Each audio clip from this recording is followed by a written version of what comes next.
You sit down at your desk, ready to finally start that important project. 5 minutes later, you're watching videos you'll forget by tomorrow. It feels like you've lost a battle against your own mind. But what if I told you that's exactly what's happening? According to psychologists and neuroscientists, every time you procrastinate, your brain believes it's protecting you. Not from the task itself, but from the uncomfortable emotions that come with it. And once you understand why, you'll stop asking, "Why am I so lazy?" and start asking a much better question. What is my brain trying to protect me from? For hundreds of thousands of years, your ancestors lived in a world where immediate danger was everywhere. A strange sound in the bushes could mean a predator. A wrong decision could mean death. So evolution built a brain that prioritized one thing above everything else: survival. Deep inside your brain is the limbic system, an ancient network responsible for emotion, reward, and threat detection. It doesn't care about deadlines, promotions, or long-term goals. It only cares about what feels safe right now. Then, much later, evolution added something remarkable: the prefrontal cortex. This is the part of your brain that plans ahead, sets goals, and imagines the future. It's the reason you make to-do lists and dream about the person you want to become.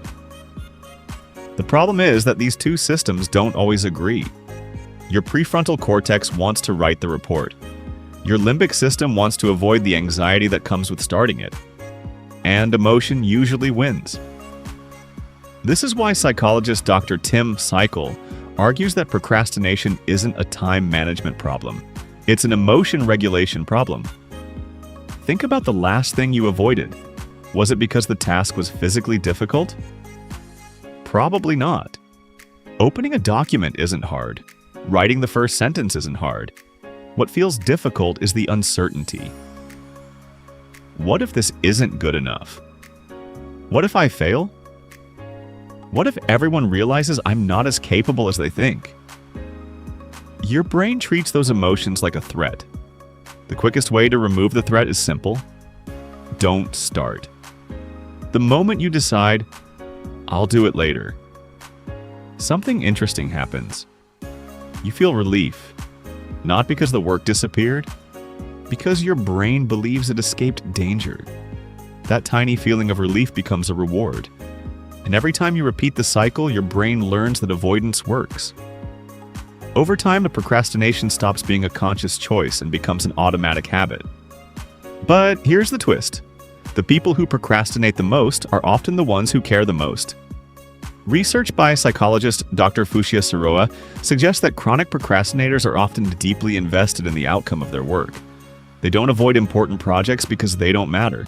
They avoid them because they matter too much. The more your identity is attached to success, the scarier failure becomes. Perfectionism quietly whispers, "If you can't do it perfectly, don't do it yet." And procrastination happily agrees. So how do you break the cycle? Not with more motivation. Motivation comes and goes. Instead, lower the cost of starting. Don't promise yourself you'll finish the entire project. Promise yourself you'll work for just 2 minutes. Psychologists call this reducing activation energy. Once you've begun, your brain becomes far more likely to continue. The hardest part isn't doing the work, it's starting it. So the next time you catch yourself reaching for your phone instead of your goals, remember this: your brain isn't trying to sabotage your future. It's trying to protect your present. The challenge isn't eliminating discomfort. It's recognizing that discomfort isn't danger. Sometimes the life you've always wanted begins on the other side of 5 uncomfortable minutes. And all you have to do is begin.